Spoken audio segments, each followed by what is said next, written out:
رمضان کے دنوں میں روزے رکھتے ہیں تو وہ بھی اسی مقصد کے لیے کہ اللہ میرے گناہ معاف کر دے اور مجھ سے راضی ہو جائے۔ حضرات گرامی، ہم جتنی بھی عبادات کرتے ہیں، فرضی، نفلی، چھوٹی بڑی، نماز، روزہ، حج اور زکوٰۃ، قربانی تک، اس کا بنیادی مقصد کیا ہے؟ تاکہ ہم متقی بن جائیں۔ اللہ میں متقی بنانا چاہتا ہے۔ لیکن کائنات کے بہترین، اعلیٰ ترین، عمدہ ترین، معزز ترین لوگ کون ہیں؟ جو ایمان لائے اور انہوں نے نیک اعمال کیے۔ اولئک ہم خیر البریہ، خیر والے، بھلائی والے، اچھائی والے لوگ ہیں تو وہ یہ ہیں جو ایمان کی بنیاد پر نیک اعمال کرتے ہیں۔ وہ ارحم الراحمین ہے، اس سے بڑا رحم کرنے والا کوئی نہیں۔ بندے تو ایمان اور عقیدے کی بنیاد پر تھوڑے سے بھی نیک اعمال لے کے آئے گا، وہ اپنی رحمت سے معاف کر دے گا، لیکن اس سے نمک حرامی کر کے آئے گا، شرک کر کے آئے گا، وہ معاف نہیں کرے گا۔ رمضان میں تو آپ محنت کرتے ہی کرتے تھے عبادات کے اوپر، لیکن آخری عشرے میں ایسی محنت، ایسی جد و جہد، ایسا قرب الہی، ایسی عبادات جو عام دنوں میں نہیں ہوتی تھی۔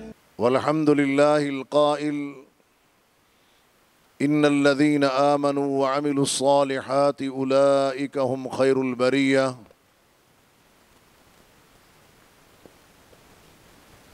قابل قدر معزز سامعین کرام،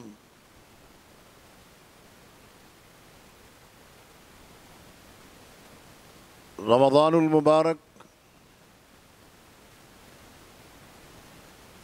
سعادتوں، فضیلتوں، رحمتوں، برکتوں والا مہینہ،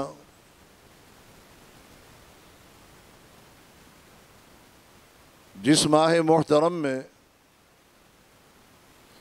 امت مسلمہ کا ذوق اور شوق اجر و ثواب کمانے کا جذبہ بڑھ جاتا ہے۔ رمضان المبارک کا مہینہ جس میں امت مسلمہ میں ایثار اور قربانی کا بے پناہ جذبہ دیکھنے کو ملتا ہے۔ یہ ایسا مہینہ ہے کہ جس میں مرد اور عورتیں نیکیوں کو زیادہ سے زیادہ سمیٹنے کی کوشش کرتے ہیں، کیونکہ یہ مہینہ ہماری تربیت کے لیے، فوز و فلاح کے لیے، کامیابی کے لیے، تعلیم اور تربیت کے لیے اور تزکیہ نفس کے لیے آیا ہے۔ تو اس کے اوپر محنت اور اس کے اوپر کوشش بھرپور انداز میں کی جاتی ہے۔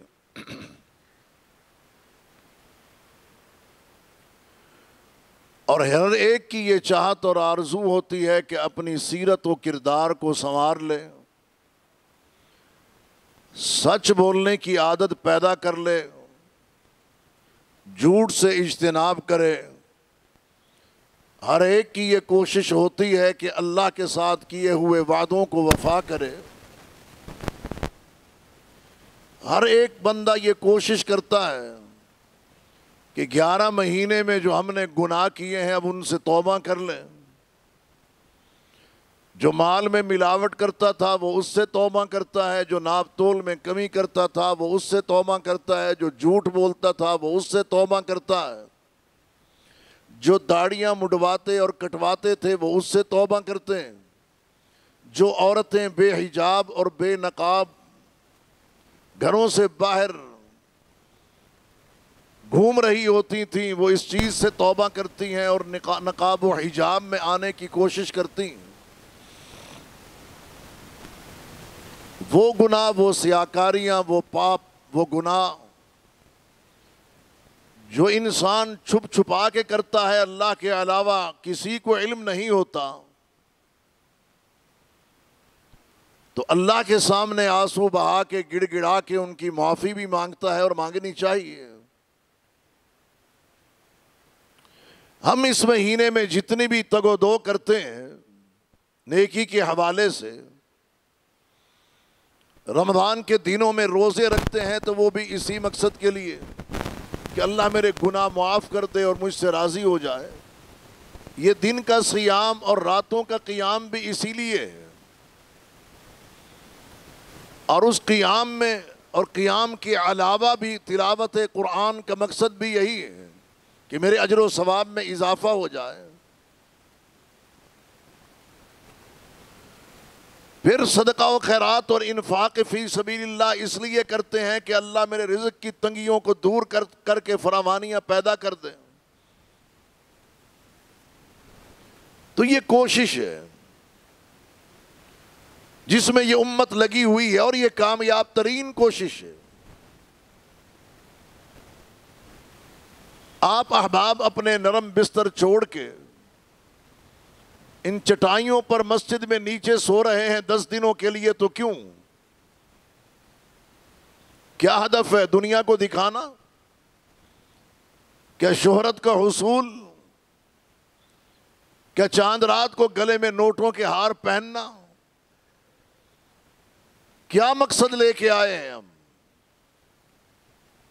مقصد ایک ہی ہے کہ مجھ گناہگار کے گناہوں کو اللہ معاف کر دے، اور جو میں توبہ کر رہا ہوں اللہ اس توبہ کو قبول کر لے.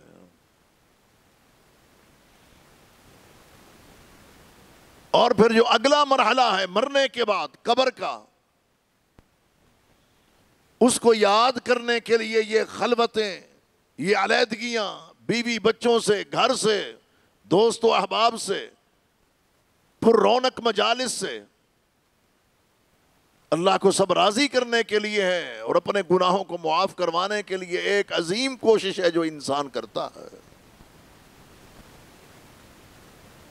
لیکن اپنا بیڑا غرق اس وقت وہ کر لیتا ہے کہ جب رمضان المبارک کے گزرنے کے بعد پھر معصیتیں، پھر بغاوتیں، پھر نمک حرامیاں، پھر مرضیاں، اپنی منمانیاں جب انسان شروع کر دیتا ہے اور اللہ سے دوری اختیار کر لیتا ہے، پھر محسوس یہ ہوتا ہے کہ یہ موسمی مسلمان ہے، یہ مستقل مزاج استقامت کے ساتھ کھڑا ہونے والا نیکی پر مسلمان نہیں ہے. حضرات گرامی، ہم جتنی بھی عبادات کرتے ہیں، فرضی، نفلی، چھوٹی بڑی، نماز، روزہ، حج اور زکوٰۃ، قربانی تک، اس کا بنیادی مقصد کیا ہے؟ تاکہ ہم متقی بن جائیں. اللہ میں متقی بنانا چاہتا ہے، پرہیزگار بنانا چاہتا ہے، صاحب سیرت و کردار بنانا چاہتا ہے.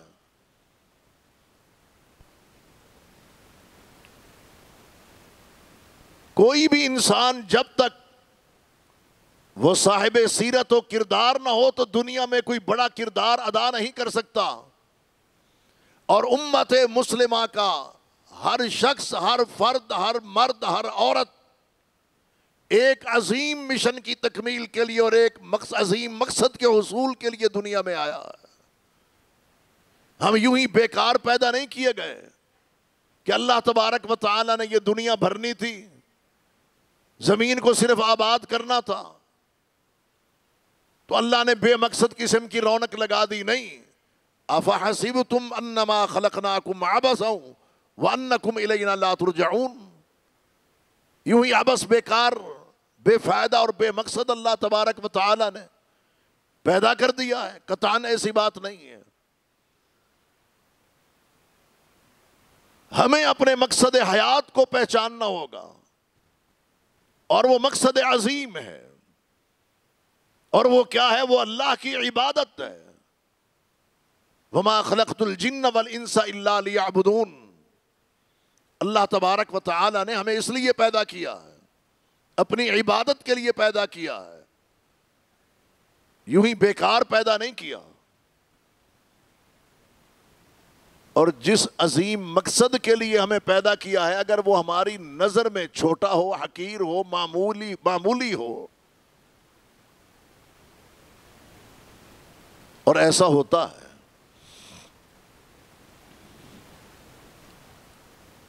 ہم لوگ نیکی کو کیوں چھوڑتے ہیں؟ نیکی سے دور کیوں ہوتے ہیں؟ اس لیے ہوتے ہیں کہ سب سے پہلے ہم نیکی کو حقیر، معمولی، چھوٹا سمجھتے ہیں. جب انسان کی نظر و نگاہ میں نیکی حقیر بن جاتی ہے، چھوٹی بن جاتی ہے، تو چھوڑتے ہوئے بھی اسے احساس نہیں ہوتا. وہ کہتا ہے کوئی بات نہیں، معمولی سا تو کام ہے، یہ کون سا کوئی بڑا کام ہے. او بھائی اگر رائی کے دانے کے برابر بھی تو نے نیکی کی ہے تو پہاڑ کے برابر اس کو باوزن بنانا یہ اللہ کا کام ہے، یہ تیرا کام نہیں ہے۔ اور مجھے کس نے اختیار دیا ہے کہ میں کسی نیک عمل کو حقیر، معمولی، چھوٹا سمجھ کے چھوڑ دوں؟ لمحہ فکریہ، ہم پہلے نیکی کو حقیر سمجھتے ہیں، پھر اس کو چھوڑ دیتے ہیں، اس کے بعد جو اس سے بڑی نیکی ہوتی ہے پھر اس کا بھی حوصلہ پیدا ہو جاتا ہے، پھر اس سے بڑی نیکی اس کو بھی چھوڑنے کا جذبہ پیدا ہو جاتا ہے، یہاں تک کہ پھر فرائض کو چھوڑنے کا بھی حوصلہ پیدا ہو جاتا ہے۔ پتہ نہیں وہ کیسے ہوتا کہ انسان فرائض کو چھوڑ دیتا ہے۔ یہ حوصلہ، یہ ہمت کہاں سے آتی ہے؟ یہ ابلیس کی طرف سے آتی ہے، شیطان کی طرف سے آتی ہے۔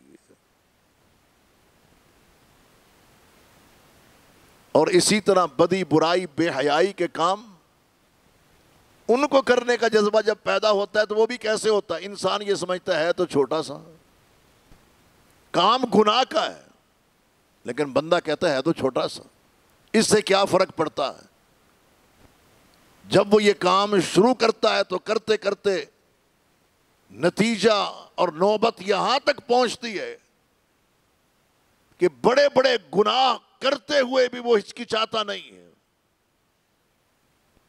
صرف ہچکچاتا نہیں بلکہ اعلانیہ بھی کرتا ہے، اور ان گناہوں کے اوپر وہ فخر بھی کرتا ہے۔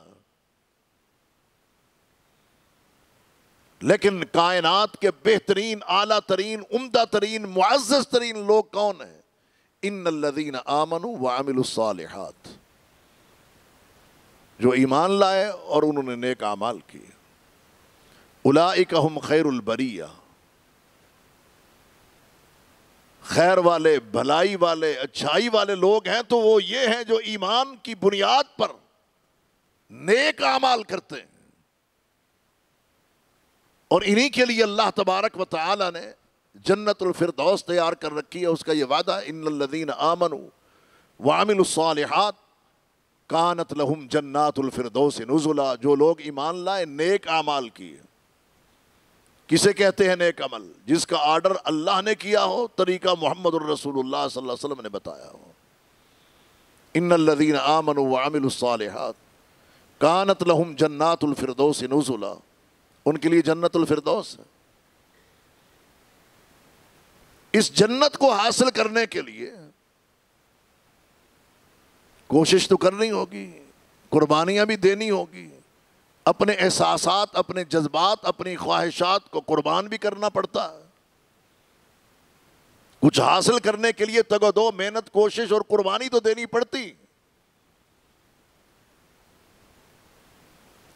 لیکن اگر انسان یہ کہے کہ میری گہری دوستی رہے ابلیس سے، شیطان سے،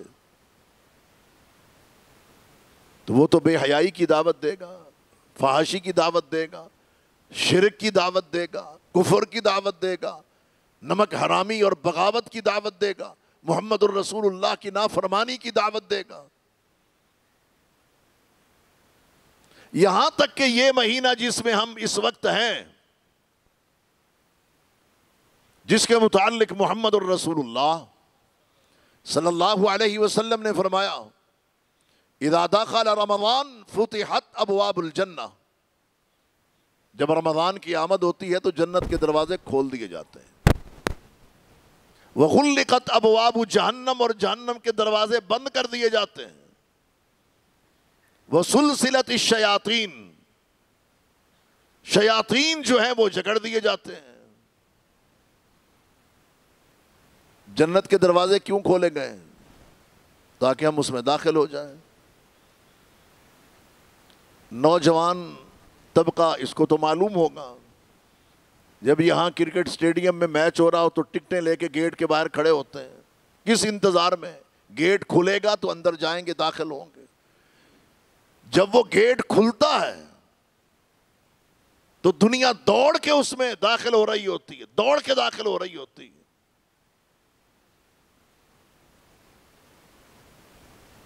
دروازہ تو اللہ نے جنت کا بھی کھولا ہے، بلکہ دروازے کھولے ہیں۔ اور یہ اعلان بھی کیا اور کہا بھی ہے کہ سارعوا الی مغفرۃ من ربکم وجنۃ عرضها السماوات والارض اعدت للمتقین. لیکن جو داخل ہونے والے ہیں وہ اس طرف رخ ہی نہیں کر رہے، اس طرف منہ ہی نہیں کر رہے، اس طرف جا ہی نہیں رہے. اور کوئی پابندی نہیں ہے، صرف ایک ٹکٹ پاس ہونا چاہیے، وہ ہے ایمان اور نیک عمل. ایمان عمل صالح کا ٹکٹ ہاتھ میں ہے، جنت کا دروازہ کھلا ہے، داخل ہو جاؤ. اور جلدی داخل ہو جاؤ. اللہ سے گناہوں کی معافی مانگ لو، توبہ کر لو، استغفار کر لو. لیکن اس طرف آئیں تو پھر جہنم کے دروازے بند کر دیے گئے. اللہ تعالیٰ معاف فرمائے. شاید کچھ لوگ اس انتظار میں یہ کھلیں گے تو جائیں گے. اللہ نے ہمیں جلانے کے لیے پیدا نہیں کیا، سزائیں دینے کے لیے پیدا نہیں کیا. وہ ارحم الراحمین ہے، اس سے بڑا رحم کرنے والا کوئی نہیں.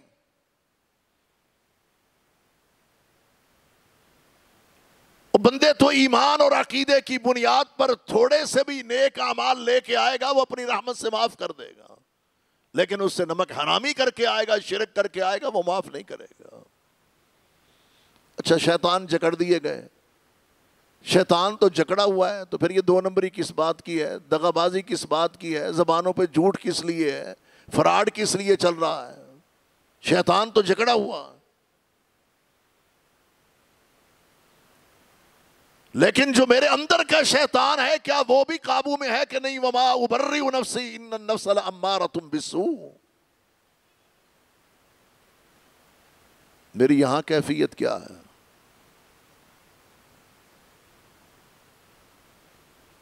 جو برائی پہ اکساتا ہے، بے حیائی پہ اکساتا ہے، یہ کنٹرول میں ہے کہ نہیں؟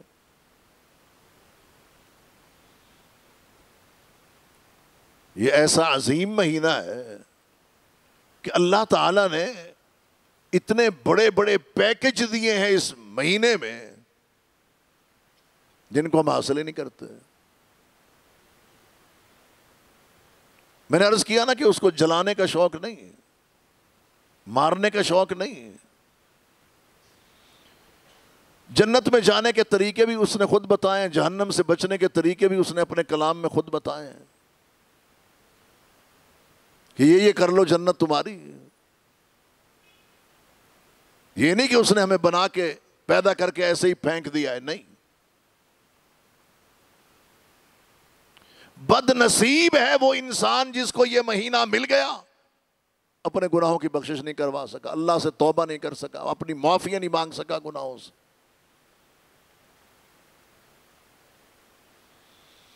شیطان ویسے تو جکڑا ہوا ہے، لیکن بے حیائی برائی اس مہینے میں مسلمان پھر بھی نہیں چھوڑ رہے.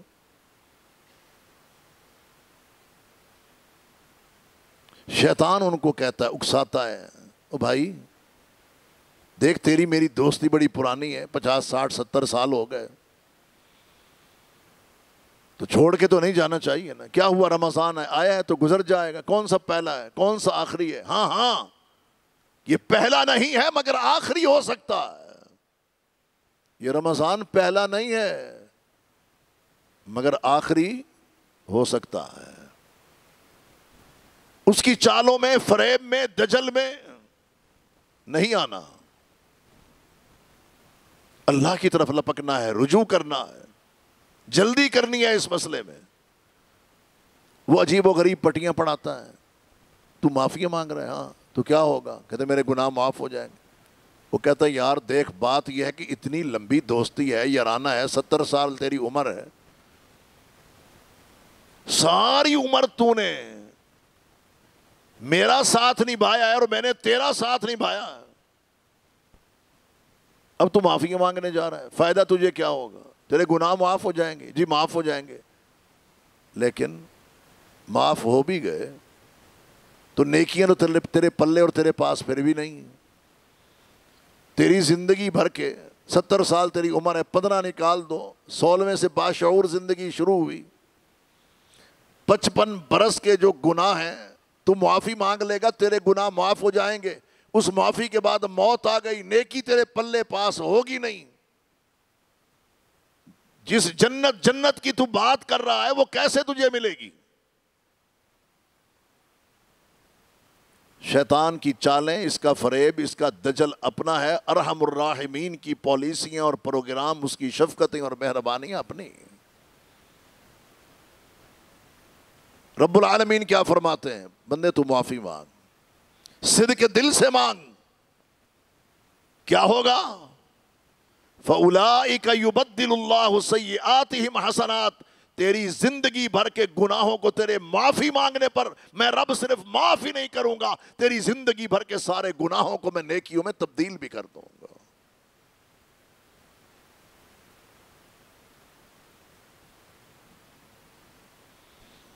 اللہ اکبر و کبیرہ۔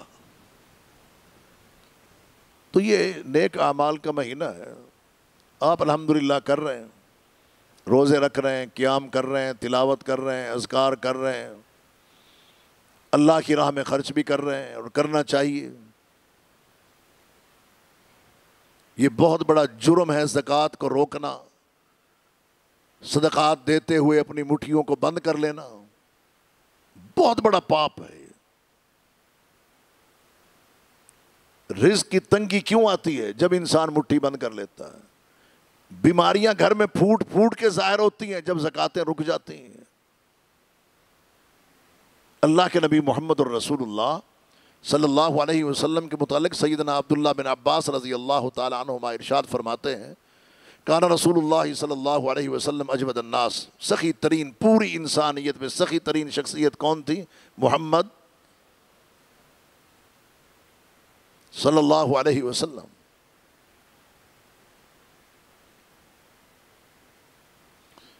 بہت زیادہ سخاوت کرتے تھے۔ وَكَانَ أَجْوَدُ مَا يَكُونُ فِي رَمَضَانَ حِينَ يَلْقَاهُ جِبْرِيلُ، رمضان میں سخاوت کے دریا اور بہاتے تھے، تیز و تند ہواؤں سے زیادہ تیز خرچ کرتے تھے۔ کب؟ جب رمضان آتا تھا۔ کب؟ جب جبریل امین ملاقات کے لیے آتے تھے۔ رمضان کی آمد پر، جبرائیل علیہ السلام کی آمد پر اور زیادہ خرچ کرتے تھے۔ وَكَانَ يَلْقَاهُ فِي كُلِّ لَيْلَةٍ مِّن رَمَضَانَ، جبریل امین رمضان کی ہر رات میں آتے تھے۔ کیا کرنے آتے تھے؟ فَيُدَارِسُهُ الْقُرْآنَ، قرآن کا دور کرنے کے لیے آتے تھے۔ بات یہ سمجھ آئی کہ قرآن پڑھنے اور سننے کا جو لطف رات میں ہے وہ دن میں بھی نہیں ہے۔ جو رات میں ہے وہ، اب توجہ ادھر رکھیں، تو ہر رات وہ دور کے لیے آتے تھے، اور قرآن پڑھنے کا جو لطف رات کا ہے حقیقت میں وہ دن میں نہیں، کیونکہ قرآن اترا بھی رات میں ہے۔ اِنَّا أَنزَلْنَاهُ فِي لَيْلَةٍ مُبَارَكَةٍ اِنَّا أَنزَلْنَاهُ فِي لَيْلَةِ الْقَدْرِ، آپ نے اس کا دور بھی کیا تو رات میں کیا۔ یا ایھا المزمل قم اللیل الا قلیلا نصفہ او انقص منہ قلیلا او زد علیہ ورتل القرآن ترتیلا۔ حالت قیام میں، تہجد میں آپ صلی اللہ علیہ وسلم قرآن پڑھتے تھے اور بہت زیادہ پڑھتے تھے۔ اقم الصلاۃ لدلوک الشمس الی غسق اللیل وقرآن الفجر ان قرآن الفجر کان مشہودا ومن اللیل فتہجد بہ نافلۃ لک عسیٰ ان یبعثک ربک مقاما محمودا۔ میرے حبیب قیام آپ کریں، تہجد آپ پڑھیں، اس میں قرآن کی تلاوت آپ کریں، میں رب آپ کو مقام محمود عطا کروں گا۔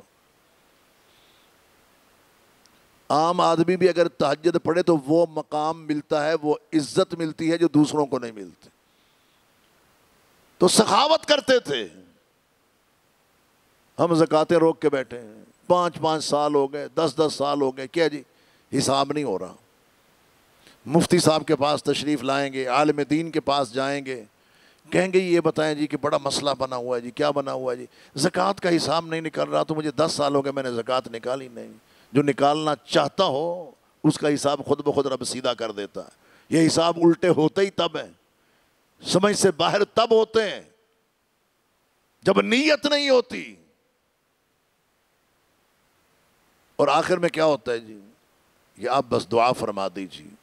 میں تو علماء کو کہتا ہوں جو زکوٰۃ نہیں نکالتا اس کے لیے دعا بھی نہ کریں، اس کو کہو پہلے زکوٰۃ ادا کر، طریقہ رب نے بتایا ہے، خذ من اموالہم صدقہ تطہرہم وتزکیہم بہا وصلی علیہم ان صلاتک سکن لہم۔ میرے حبیب ان سے اموال لیجئے، زکوٰۃ لیجئے، صدقات وصول کیجئے، ان کے مالوں کو پاک کرنا ہے، ان کا تزکیہ کرنا ہے، وصلی علیہم، پھر ان کے لیے دعا کرنی ہے۔ میں یہ کہتا ہوں کہ اگر آج اس سال پورا پاکستان اس بات کا عزم کر لے کہ ہم نے زکوٰۃ نکالنی ہے اور اپنے مظلوم فلسطینی اور کشمیری بھائیوں کو دینی ہے، تو وہ فلسطینی جو اس وقت ڈرون خود تیار کر رہے ہیں، میزائل خود تیار کر رہے ہیں، اسرائیل کا بیڑا غرق کر رہے ہیں، ان کی مالی معاونت اور مدد اگر کی جائے، اور یقیناً کی جانی چاہیے، اللہ ہمیں نتیجے دے گا۔ کیونکہ اللہ نہ کرے فلسطین کی شکست امت مسلمہ کی شکست ہے، اور فلسطین کی فتح امت مسلمہ کی فتح ہے۔ وہ ایک خطہ نہیں ہے۔ یہی صورتحال کشمیر کے حوالے سے، زکاتیں روک کے بیٹھے ہیں، کیوں نہیں دے رہے جی؟ کیا آپ کا حق ہے؟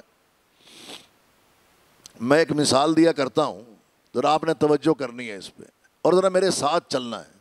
آپ حاضر بیٹھے ہیں نا؟ سستی تو نہیں چھائی ہوئی؟ نیند پوری ہے آپ کی؟ ایک بندہ، اس کی زکوٰۃ بنتی ہے 20 لاکھ۔ کتنی بنتی ہے؟ آواز نہیں آئی۔ اب اس نے ادا کرنی ہے، اس کے پاس اس کا کوئی رشتہ دار غریب آ کے کہتا ہے کہ میری فلاں ضرورت ہے بھائی، 1 لاکھ میں پوری ہو جائے گی، وہ آپ دے دیں۔ وہ دے دیتا۔ کتنا دے دیا؟ باقی کتنا بچا؟ اب یہی شخص جس نے زکوٰۃ وصول کی ہے، 6 ماہ بعد آ کے اس کو یہ کہے کہ میرے بیٹے کے لیے آپ کی بچی کا رشتہ چاہیے، وہ دے گا؟ بولو کیوں؟ جی غریب ہے، پرسنالٹی کلیش ہے، یہی بات ہے نا۔ وہ کہے گا، وہ بھائی 6 ماہ پہلے تو پیسے مانگنے آیا تھا، اب تو بچی کا رشتہ مانگنے، اپنی حیثیت تو دیکھ۔ کوئی عقل مند اس کو سمجھائے بھی کہ بھائی دے دے، لڑکا اس کا شریف ہے۔ وہ کہے گا، بھائی جب سے 1 لاکھ لیا میری تو نظروں سے ہی گر گیا ہے۔ اس نے 1 لاکھ لیا، تیری نظروں سے گر گیا، تو 19 لاکھ دبا کے بیٹھا ہے، کھا رہا ہے۔ تو سوچ کیا تو رب کی نظروں سے نہیں گرا؟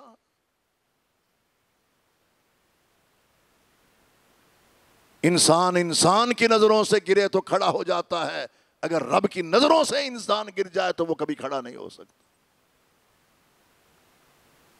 برس ہا برس سے روک کے بیٹھے ہیں، اور دیتے ہوئے بھی احسان ایسے جتلائے جاتے ہیں۔ کیا احسان ہے؟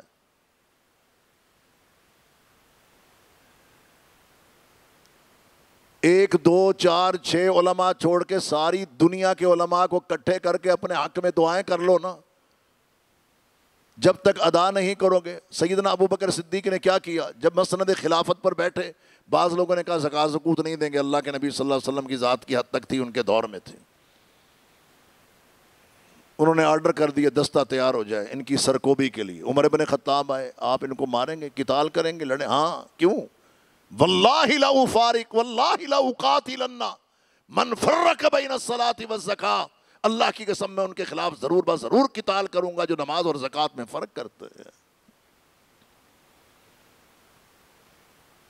یہ مہینہ تو ہمیں غریب پروری کا درس دیتا ہے، جذبہ ایثار و قربانی کا درس دیتا ہے، انفاق فی سبیل اللہ کا درس دیتا ہے۔ میاں بیوی کا جھگڑا ہی ختم نہیں ہوتا، بیوی کہتی ہے میرے زیورات کی زکوٰۃ آپ دیں، وہ کہتے ہیں میں کیوں دے، زیور دے رہے ہیں زکوٰۃ میں دوں۔ سال ہر سال ایسے گزر جاتے ہیں، پھر اچانک سے اللہ معاف کرے اطلاع ملتی گھر میں ڈاکہ پڑا، سارا کچھ ہی لے گئے۔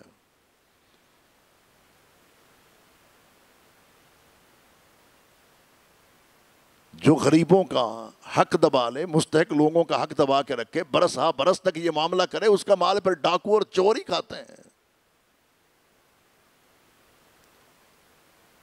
ہم کیوں نہیں خرچ کرتے؟ مال میں کمی کی وجہ سے، جبکہ یہ کمی ہوتی نہیں، اس سے مال بڑھتا ہے۔ رب العالمین نے فرمایا انفق یا ابن آدم سننفق علیک، اے آدم کے بیٹے تو میری راہ میں خرچ کر، میں تجھے عطا کروں گا۔ دینے والی ذات، عطا کرنے والی ذات بہت بڑی ہے، لیکن پھر بھی ہم ٹس سے مس نہیں ہوتے۔ جہاں دیگر عبادات آپ کر رہے ہیں، وہاں ایک عبادت جس کے لیے بطور خاص یہاں آپ آئے ہیں وہ ہے اعتکاف۔ یہ کہاں پہ ہوتا ہے؟ کیا الگ سے حجروں میں ہوتا ہے؟ نہیں۔ کوئی دور دراز جنگل میں جا کے ہوتا ہے؟ نہیں۔ کوئی تہہ خانہ ڈھونڈ کے وہاں بیٹھنے سے ہوتا ہے؟ نہیں۔ انتم عاکفون فی المساجد، یہ مساجد میں ہوتا ہے۔ تو خواتین جو گھروں میں خیمے لگا لیتی ہیں، غلط ہے۔ اللہ کے نبی صلی اللہ علیہ وسلم کے دور میں اور آپ کے بعد ازواج مطہرات بھی اعتکاف بیٹھی، خیمے مسجد میں لگے تھے، گھروں میں نہیں لگے تھے۔ باپرد انتظام ہونا چاہیے جس طرح کہ یہاں پہ ہے الحمدللہ۔ مسجد میں بیٹھنا ہے۔ کیوں بیٹھنا ہے؟ اللہ کے نبی صلی اللہ علیہ وسلم کی سنت۔ کان النبی صلی اللہ علیہ وسلم یعتکف فی العشر الاواخر، اللہ کے نبی صلی اللہ علیہ وسلم آخری عشرے میں اعتکاف بیٹھتے تھے۔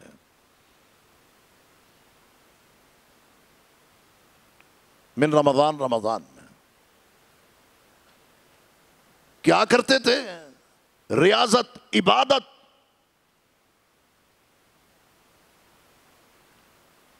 یجتہد فی العشر الاواخر ما لا یجتہد فی غیری، رمضان میں تو آپ محنت کرتے ہی کرتے تھے عبادات کے اوپر، لیکن آخری عشرے میں ایسی محنت، ایسی جد و جہد، ایسا قرب الہی، ایسی عبادات کہ جو عام دنوں میں نہیں ہوتی تھی۔ اپنے آپ کو اللہ کے نبی صلی اللہ علیہ وسلم کیسا بنا لیتے تھے؟ شد میزرا، احیا لیلا، ایقظ اہلا، 3 کام کرتے تھے۔ خود اپنی کمر کس لیتے تھے۔ کیا کرتے تھے؟ عبادت کے لیے کمر کس لیتے تھے۔ رات کو بیدار ہوتے تھے۔ ایقظ اہلا، اپنے اہل و عیال کو اللہ کی عبادت کے لیے بیدار رکھتے تھے۔ یہ تو نہیں کہ بیدار تو میں بھی رہتا ہوں، ساری رات میری موبائل پہ گزر جاتی ہے۔ کہیں اعتکاف بیٹھنے کے لیے میں اس لیے تو نہیں آیا کہ میں نے سیلفیاں بنانی اور ٹک ٹاک بنانا ہے کہ لوگ میرا ٹک ٹاک دیکھیں گے کہ جناب فلاں ٹک ٹاکر جو ہے ماشاءاللہ سے وہ اعتکاف بیٹھ گیا۔ پھر ڈیمانڈیں میں آتے بھائی کوئی نیا ٹک ٹاک نہیں آیا۔ ٹک ٹاک کے لیے نہیں، شہرت کے لیے نہیں، ناموری کے لیے نہیں، دکھلاوے کے لیے نہیں، ریاکاری کے لیے نہیں، عاجزی و انکساری کے لیے، عبادت اور ریاضت کے لیے اعتکاف ہے۔